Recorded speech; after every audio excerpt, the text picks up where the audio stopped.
Shalom sahabat kuntum yang terkasih, kita jumpa lagi pada hari ini, hari Jumat tanggal 2 Februari tahun 2024. Hari ini kita merayakan pesta Yesus dipersembahkan di Bait Allah. Dengan warna liturgi hari ini adalah putih. Kuntum pada pagi hari ini mengambil tema Yesus disunat dan diserahkan kepada Tuhan, Simeon dan Hana.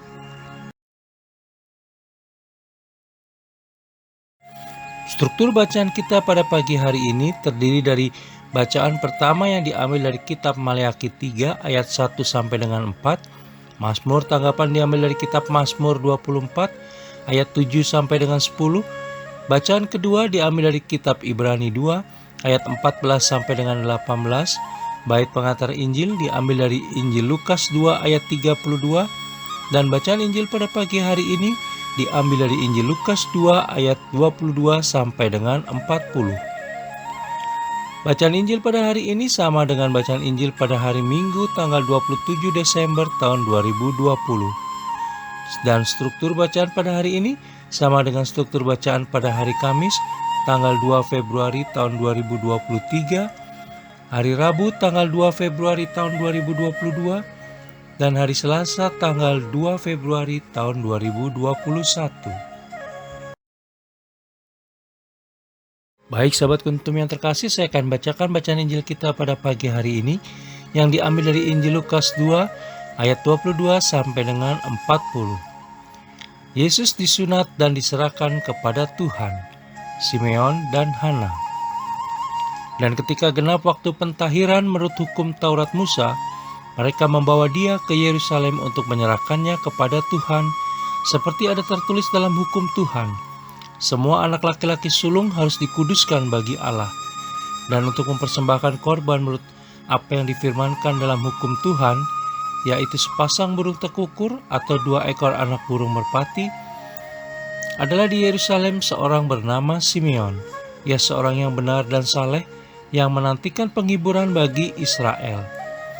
Roh Kudus ada di atasnya, dan kepadanya telah dinyatakan oleh Roh Kudus bahwa ia tidak akan mati sebelum ia melihat Mesias, yaitu Dia yang diurapi Tuhan.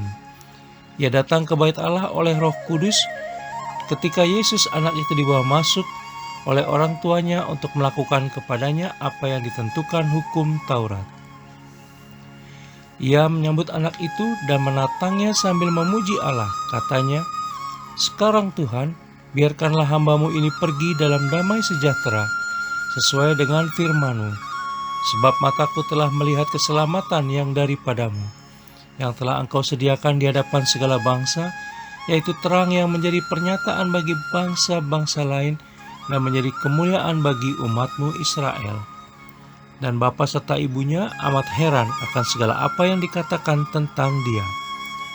Lalu Simeon memberkati mereka dan berkata kepada Maria, ibu anak itu, "Sesungguhnya anak ini ditentukan untuk menjatuhkan atau membangkitkan banyak orang di Israel, dan untuk menjadi suatu tanda yang menimbulkan perbantahan.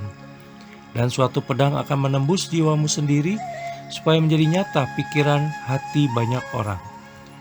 Lagi pula di situ ada Hana, seorang nabi perempuan, anak Fanuel dari suku Asyir. Ia sudah sangat lanjut umurnya. Sesudah kawin ia hidup 7 tahun lamanya bersama suaminya, dan sekarang ia janda dan berumur 84 tahun. Ia tidak pernah meninggalkan Bait Allah dan siang malam beribadah dengan berpuasa dan berdoa. Dan pada ketika itu juga, datanglah ia ke situ dan mengucap syukur kepada Allah dan berbicara tentang anak itu kepada semua orang yang menantikan kelepasan untuk Yerusalem. Dan setelah selesai semua yang harus dilakukan menurut hukum Tuhan, kembalilah mereka ke kota kediamannya, yaitu kota Nazaret di Galilea. Anak itu bertambah besar dan menjadi kuat, penuh hikmat, dan kasih karunia Allah ada padanya. Demikianlah sabda Tuhan, terpujilah Kristus.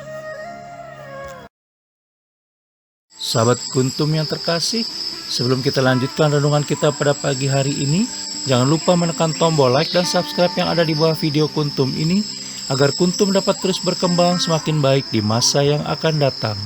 Sebelumnya saya sampaikan terima kasih, dan mari kita lanjutkan renungan kita pada pagi hari ini.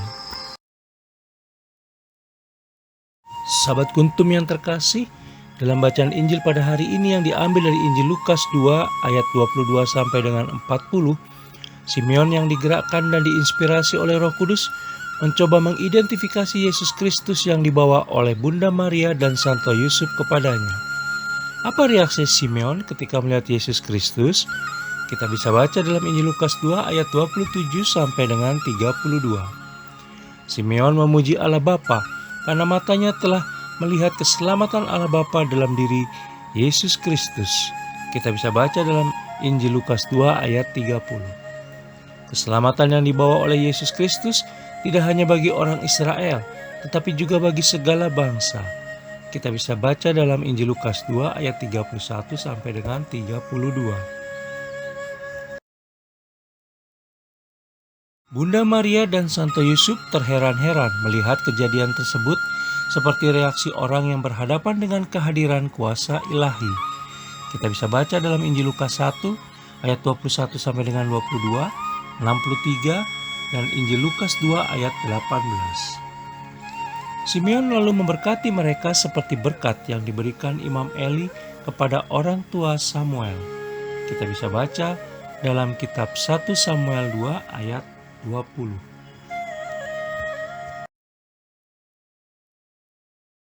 Kata-kata berkat yang diberikan Simeon di dalam Injil Lukas 2 ayat 34 sampai dengan 35 mengandung nubuat bahwa akan ada penerimaan sebagai Mesias pada sebagian orang Yahudi, tetapi juga penolakan terhadap Yesus Kristus di antara orang Israel.